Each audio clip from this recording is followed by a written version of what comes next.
상속을 활용하기 위한 문제입니다. 첫 번째, mystr이라는 클래스를 하나 정의하시는데 얘는 길이를 반환하는 기능만 정의를 해요. 그래서 mystr을 생성하는데 문자열을 집어넣었더니 야, 너 사이즈가 얼마야?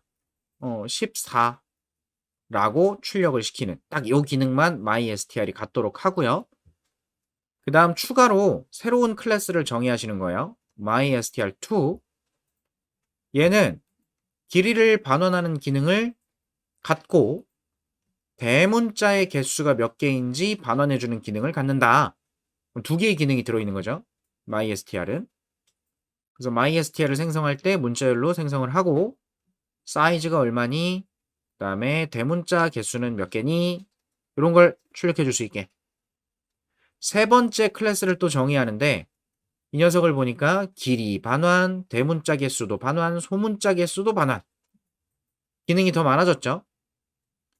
그래서 mystr3를 생성했을 땐 이렇게 기능 세 가지를 사용할 수 있게끔 예제를 이렇게 만들었는데요. 문제를 이렇게 표현을 했는데 결과를 이렇게 표현할 수 있도록 mystr, mystr2, mystr3를 여러분 나름대로 정의해 보시면 돼요. 거기에 상속, 오버라이딩, 다형성 이런 것들을 다 표현하시면 됩니다. 할 수 있는 만큼. 일단 예제부터 정리해 보시고 도전해 보십시오. mystr 문자열 받아서 객체 생성하고 얘가 가지는 기능은 사이즈.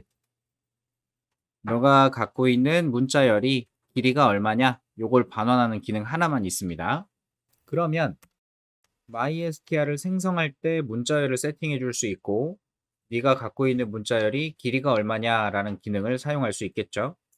간단한 거. 자, 근데 두 번째 클래스는 문자열을 받아서 객체를 생성하는데 이때 부모가 갖고 있는 생성자에다가 그 S 문자열을 그대로 전달해 주고 있네요.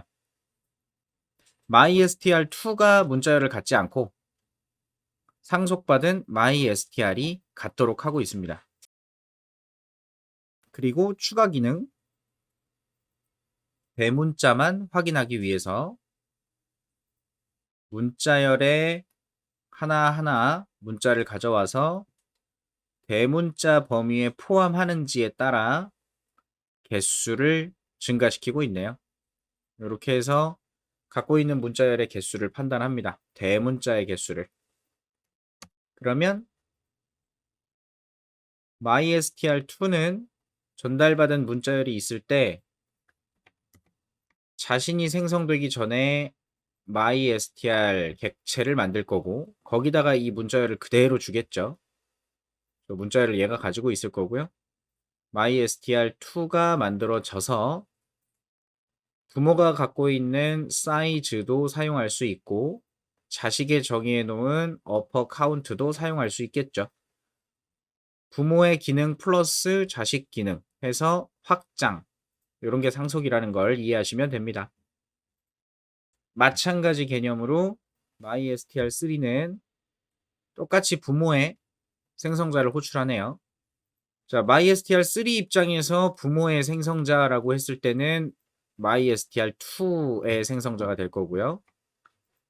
mystr2 생성자 입장에서 부모의 생성자는 mystr 생성자가 됩니다. 이렇게 타고 올라가게 만들었죠. 그래서 역시 부모가 문자열을 갖고 있을 거고 소문자의 개수를 판단해주는 함수를 추가했죠. 그러면 mystr2에는 대문자 숫자를 세는 애가 있고 3에는 소문자 숫자를 세는 애가 있는 거예요. 그러면 mystr3는 객체를 생성할 때 문자열을 전달하면 그걸 세팅해서 갖고 있게 될 거고요. mystr이 가지겠죠. 사이즈도 사용할 수 있고 어퍼 카운트, 로어 카운트 다 사용할 수 있게 기능이 확장됐구나. 요게 기본적인 상속이니까 요 정도 흐름만 알고 계시면 될 것 같아요. 그러니까 내가 이전에 클래스를 하나 만들어 놨었는데 또는 누군가가 만들어 놓은 클래스가 있는데 그 클래스의 기능을 활용하면서 추가 기능이 필요할 때 상속이라는 걸 통해서 관리할 수 있겠다. 이렇게 생각하시면 되고요. 실제로 객체지향은 설계를 하고 진행을 하는 거야. 원래 객체지향 프로그래밍이다 그러면 어떤 기능을 구현해야 되는지 요구사항에 따라서 그 요구사항에 필요한 기능들을 쭉 판단했을 때 관련 있는 것들끼리 이렇게 그룹화 시켜서 걔네들을 하나하나 클래스로 정의하는 거고요. 그렇게 클래스로 정의를 할 때 공통적인 특성들이 보인다 그러면 그걸 상속을 써야겠구나 해서 공통적인 걸 미리 정의하고 그걸 상속받아서 구현하도록 이렇게 설계들이 들어가야 돼요. 그래서 막 사용하는 게 아니니까 뭐 지금 당장 뭐 프로그램 짤 때 이거 상속을 어떻게 적용하지? 그러지 않으셔도 됩니다. 그냥 상속이 어떤 거구나 이렇게 아시면 되겠고요. 그래서 여기까지 정리하시면 될 것 같아요. 클래스의 관계를 표현하는 것은 is어 관계와 has어 관계라고 대표적으로 설명하는 개념이 있습니다. 자, is어 관계는 하나의 클래스가 다른 클래스의 하위, 서브 클래스라는 걸 나타내게 하고자 할 때 활용을 하고요. 그래서 하위 클래스는 부모, 상위 클래스의 모든 속성과 메서드를 상속받아 옵니다. 요게 이제 확장이라는 거야.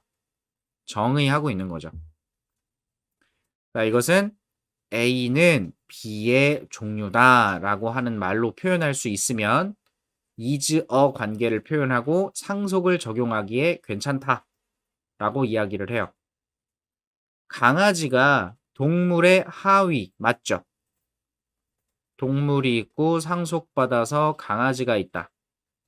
그러면 강아지는 동물 중에 하나의 종류다 라고 이야기를 할 수 있는 이런 형태여야 상속을 쓰는 것이 맞다라고 합니다. 그러니까 아무데나 상속을 쓰면 안 돼요. 여러분이 개를 하나 만들어 놨는데 가만 보니까 내가 고양이 하나를 더 만들어야 될 건데 개랑 고양이랑 특징이 비슷하네? 그래서 개를 상속받아서 고양이를 만든다. 이건 잘못된 거란 거야. 이건 표현이 잘못된 거야. 고양이의 부모가 개다. 개의 하위 집합이 고양이다. 이건 아니잖아요. 개는 개고 고양이는 고양이지. 이렇게 되면 다형성을 표현하는 것에도 문제가 생기기 때문에 이거는 좋은 방법이 아닙니다. 현실에 있는 거의 대부분이 다 이런 형태죠. 대부분. 여러분이 추상화해서 일반화시켜서 말하는 것들은 다 그런 거야. 스마트폰, PC, 노트북, 얘네들은 전부 기계죠. 이렇게 판단하는 것들. 이런 게 상속으로 표현할 수 있는 클래스의 구조다. 이렇게 보시면 되겠고요. 그 외에는 다 has어, 무언가를 포함하는 관계다라고 이야기를 합니다. TV 클래스가 있고 리모컨 클래스가 있을 때 리모컨이 TV를 참조하는 거지 TV를 상속받아서 리모컨을 정의하거나 리모컨을 상속받아서 TV가 만들어지는 건 아니죠. 얘네 둘은 서로 보완하는 관계일 뿐이지 뭐가 뭐를 더 확장해주고 뭐가 무엇의 하위이고 이런 개념을 표현하는 게 아니기 때문에 이런 건 포함하는 관계라고 이야기를 해요. 자동차가 엔진이냐? 그거 아니잖아요. 그럼 엔진이 자동차냐? 그것도 아니죠. 자동차는 자동차고 엔진은 엔진인데 자동차가 엔진을 필요로 하는 거죠. 그래서 가진다, 포함한다. 이런 형태로 이야기를 하는 것을 해지어 관계라고 합니다. 객체지향 공부하실 때 이걸 알고 계시면 공부하시는데 많이 편하실 거예요. 그래서 아무렇게나 상속을 사용하는 게 아니니까 그리고 객체지향은 설계가 반드시 중요하니까 여기까지 문법적으로 개념적으로만 어느 정도 정리해 두시고 가시면 될 것 같아요.